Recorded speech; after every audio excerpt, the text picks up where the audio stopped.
नमस्कार, आप देख रहे हैं भारतवर्ष 17 और मैं हूं आपके साथ ज्योतिका। आइए रुक करते हैं फटाफट खबरों की ओर।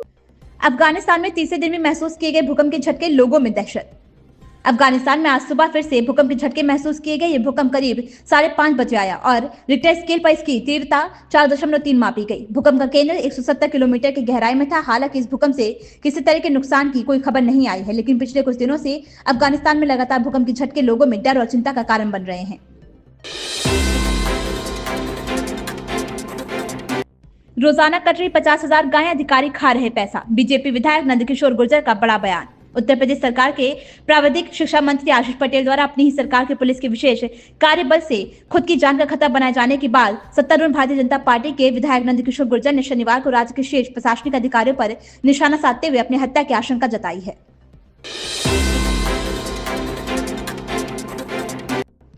चीन में नए वायरस HMPV का खौफ, अस्पतालों में भीड़ और शमशानों में अलर्ट जारी। चीन से एक बार फिर वैसी चिंताजनक खबरें आ रही हैं जैसे 2019 में कोरोना वायरस के उद्भव के समय आई थी। इस बार ह्यूमन मेटान्यूमो वायरस ने वहां हलचल मचाई है। इस वायरस ने न केवल चीन के विभिन्न हिस्सों में बल्कि वैश्विक स्तर पर भी चिंता बढ़ा दी है। अस्पताल मरीजों से भरे हुए हैं, शमशानों को अलर्ट पर रखा गया है और कई क्षेत्रों में आपातकालीन स्थिति घोषित कर दी गई है।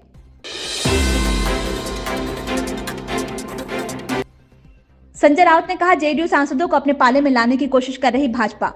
शिवसेना के नेता संजय राउत ने शनिवार को दावा किया कि नीतीश कुमार के नेतृत्व वाले जनता दल यूनाइटेड केंद्र में सत्तारूढ़ राष्ट्रीय जनतांत्रिक गठबंधन से अलग हो सकता है, क्योंकि भारतीय जनता पार्टी उसके 10 सांसदों को अपने पाले में लाने की कोशिश कर रही है। राउत ने आरोप लगाया कि भाजपा बिहार में अपने सहयोगी दल जदयू की पीठ में छुरा घोंप रही है।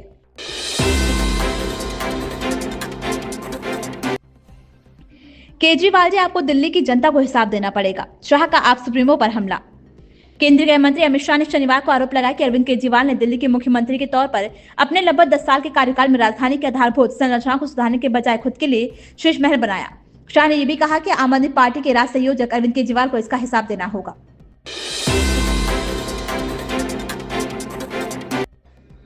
रकुलप्रीत ने शेयर की अपनी गिल्ड की फ्रूट जर्नी, बोली खुद को स्वीकारना है सबसे अहम। रकुलप्रीत सिंह, जो फिल्म इंडस्ट्री की सबसे फिट अभिनेत्रियों में से एक मानी जाती है, हमेशा अपनी सेहत को प्राथमिकता देती हैं। वे एक सख्त डाइट और वर्कआउट रूटीन फॉलो करती हैं ताकि वे हमेशा टॉप शेप में रहें। हालांकि 2024 रकुल के लिए काफी चुनौतीपूर्ण रहा, क्योंकि उन्हें एक गंभीर बैक इंजरी से रिकवरी करना पड़ा था। अब रनवे 34 की अभिनेत्री ने एक और व्यक्तिगत संघर्ष को साझा किया है, जिसे कई लोग अपने जीवन में महसूस कर सकते हैं।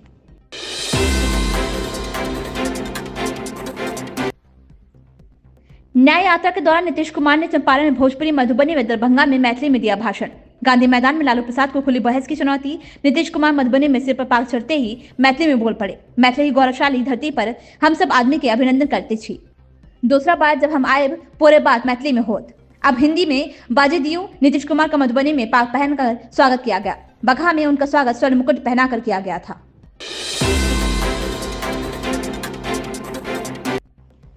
भाजपा सांसद दिनेश शर्मा ने कहा कि अरविंद केजरीवाल ने कहा था कि यमुना नदी में डुबकी लगाएंगे। मैं कहता हूं डुबकी नहीं, एक चुल्लू पानी पीकर दिखा दें। वे नगर निगम में हैं, 10 साल से वे मुख्यमंत्री हैं। कूड़े का पहाड़ कौन हटाएगा? जब हर काम केंद्र को करना है तो जनता केंद्र से समर्थित भाजपा सरकार जनता क्यों नहीं बनाएगी? केजरीवाल हताश है, निराश है, उनकी पार्टी में अंतर्कलह भी है। और आज इसी कारण से केजरीवाल जी को दर दर भटकना पड़ रहा, फिर भी जनता के आक्रोश का वो सामना नहीं कर पा रहे। मैं समझता हूं गृह मंत्री जी का बड़ा तथ्यात्मक भाषण है और उन्होंने जनता की नब्ज को पकड़कर ये बात कही है। आज जिस प्रकार से वो घोटालों में उनकी सरकार आज लिप्त पाई गई, आधा दर्जन के मंत्री जेलों के अंदर रहे और जनता से जितने वादे किए थे, उन्होंने कहा था कि जमुना नदी में डुबकी लगाएंगे। केजरीवाल जी से कहिए कि डुबकी नहीं, एक चंगुल पानी पी के दिखा दें टेलीविजन के सामने। उन्होंने कहा था, सेल्फी ली थी कि कूड़े का पहाड़ है, हम नगर निगम में आए तो हटा देंगे। नगर निगम में वो है, 10 साल से मुख्यमंत्री वो है, कूड़े का पहाड़ कौन हटाएगा? जमुना जी को साफ कौन करेगा?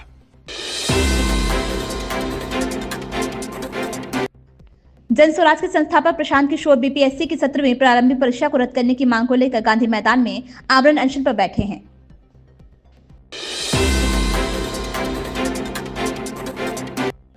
सरकारी टेलीकॉम कंपनी भारतीय संचार निगम लिमिटेड ने नए साल के अवसर पर अपने ग्राहकों के लिए खास तोहफा दिया है। बीएसएनएल ने अपने एक प्रीपेड प्लान की वैलिडिटी 1 महीने तक बढ़ा दी है और इसके लिए ग्राहकों से कोई अतिरिक्त शुल्क भी नहीं लिया जाएगा। इस बदलाव के बाद बीएसएनएल का 2399 रुपए वाला प्लान अब 295 दिन की जगह 425 दिनों तक वैलिड रहेगा।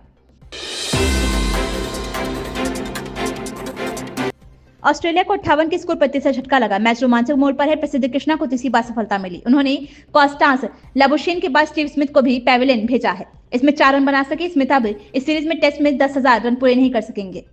इन खबरों में बस इतना ही। बने रहिए भारतवर्ष 17 के साथ।